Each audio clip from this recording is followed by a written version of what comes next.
Assalamualaikum warahmatullahi wabarakatuh.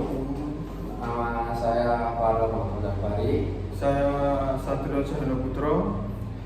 Kali ini kita bakal bedah isu yang paling dilihat sama kita semua, apalagi buat yang sebentar lagi mau belajar di dunia kerja ya. Topiknya adalah WFA versus WFO. Yang nggak tahu WFA itu apa? Work from anywhere atau kerja di mana saja atau work from office, bisa harus kantor.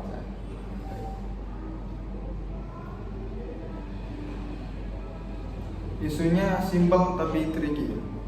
Apakah strategi perusahaan yang paling efektif di tahun 2026 ini adalah membebaskan karyawan kerja dari mana saja alias yang tadi dibahas WFA, atau justru harus memaksa semua orang balik ke kantor demi budaya kerja kita yang sebelum-sebelumnya? Saya langsung ambil posisi ya. Kalau saya lebih tim WFA, gimana aja, saya percaya masa depan strategi bisnis itu ada di fleksibilitas. Kalau gitu saya bakal jadi tim office centric.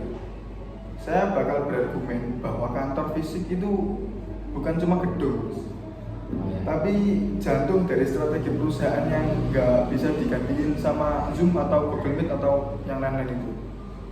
Oke, kita mulai dari sudut pandang efisiensi ya. Kita harus realistis dalam manajemen strategi atau konsep cost centership. Bayangkan beberapa miliar biaya yang bisa dipangkas perusahaan kalau mereka nggak perlu sewa gedung berikat untuk kota. Nggak perlu bayar listrik mahal, 24 jam AC, listrik lampu ataupun TV. Dan biaya maintenance lainnya dengan WFA, struktur biaya operasional dirampingkan. Duitnya bisa dialihkan ke investasi apapun dan bonus karyawan bisa itu tapi investasi. Oke sih. Tapi cost leadership memang dapat. Tapi strategi bukan cuma soal hemat duit, Mas. Tapi soal value creation juga. Kamu lupa sama teori organization culture. Budaya organisasi itu perekat yang bikin perusahaan solid.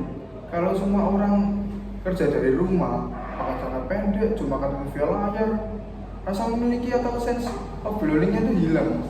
Perusahaan cuma jadi tempat transaksi, aku kerja, kamu bayar, nggak ada loyalitasnya gitu.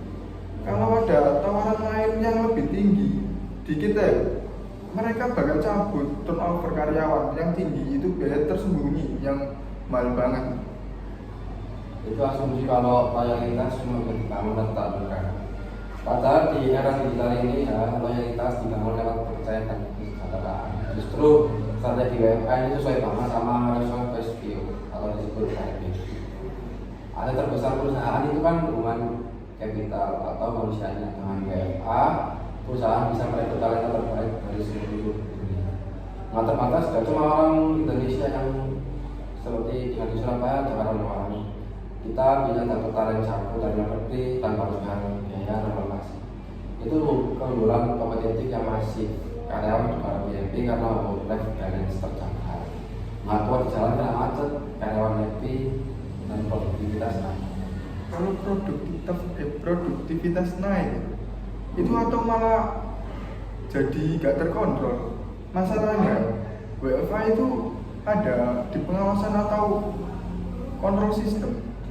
Manajer itu susah memantau apakah karyawan beneran kerja atau malah nonton Netflix, nonton apapun itu, gak fokus kerja. Tapi poin saya itu yang paling krusial bukan itu, melainkan soal inovasinya. Inovasi itu sering muncul dari obrolan spontan di kantin, di lorong kantor, atau pas ngopi bareng sama rekan-rekan kerja. Itu namanya serendipity. Kalau di Zoom semua akan terjadwal kaku semua. Misal rapat jam 9 sampai jam 10. Selesai rapat ya udah tukar rapat masing-masing. Gak ada basa-basinya, gak ada tukar ide liar. Jangka panjang perusahaan WFH bakal kehilangan kreativitas dan inovasi. Mereka cuma jadi robot pengerja tugas tok. Wah, kamu menemukan kekuatan kolaborasi. Sekarang ada tool canggih buat kolaborasi virtual yang justru datanya lebih rapi terekam. Tapi oke, kuat tanggapi soal inovasi butuh tetap buka. Buktinya banyak startup teknologi yang berterusan dan malah fluktuasinya triliunan. Kenapa? Karena mereka fokus pada auto gas control, bukan gas control. Strategi manajemen modern itu nggak peduli lo kerja tangan neutral atau mandi kopi. Yang penting hasilnya beres dan berkualitas. Itu keterlibatan profesional. Memaksa orang tua itu ke kantor dapat diawasi kayak anak SD. Itu strategi gunanya bikin dia sudah kabur. Tapi Anda lupa satu hal fatal. Transfer pengetahuan atau take knowledge.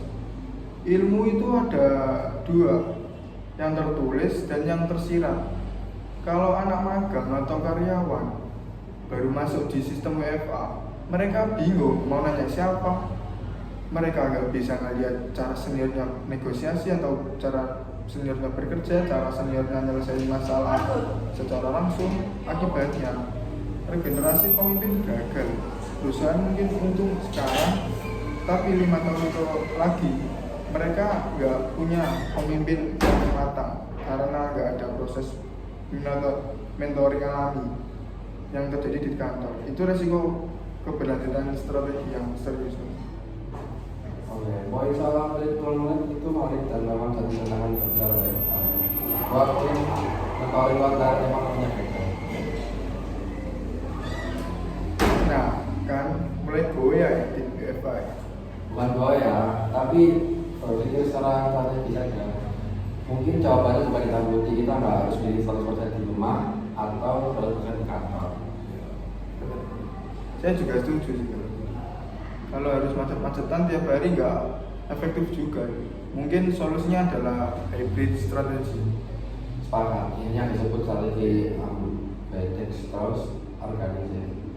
Perusahaan harus bisa fleksibel, sekaligus tetap menjaga budaya terkontrol. Kantor berubah fungsi, bukan lagi tempat buat diri sendirian karena itu di rumah, tapi kantor jadi kolaborasi. Ke kantor membuat brainstorming, bonding atau pelatihan. Bisa kerja teknis, kerja di mana saja. Keren. Jadi konsep kita masa depan bukan soal tempat kerja, tapi cara kerja. Kantor fisik tetap butuh sebagai simbol budaya dan inovasi, tapi fleksibilitas WFA butuh sebagai daya tarik talenta dan efisiensi. Kombinasi keduanya adalah winning strategy di tahun 2026. Oke, bagus banget kesimpulannya. Jadi buat teman-teman mahasiswa UMS, nanti kalau ada di manajer dan kamu kan pahami kebutuhan SDM dan tujuan bisnis kalian. Betul. Strategi yang baik adalah strategi yang memanusiakan manusia, bukan cuma ngejar angka.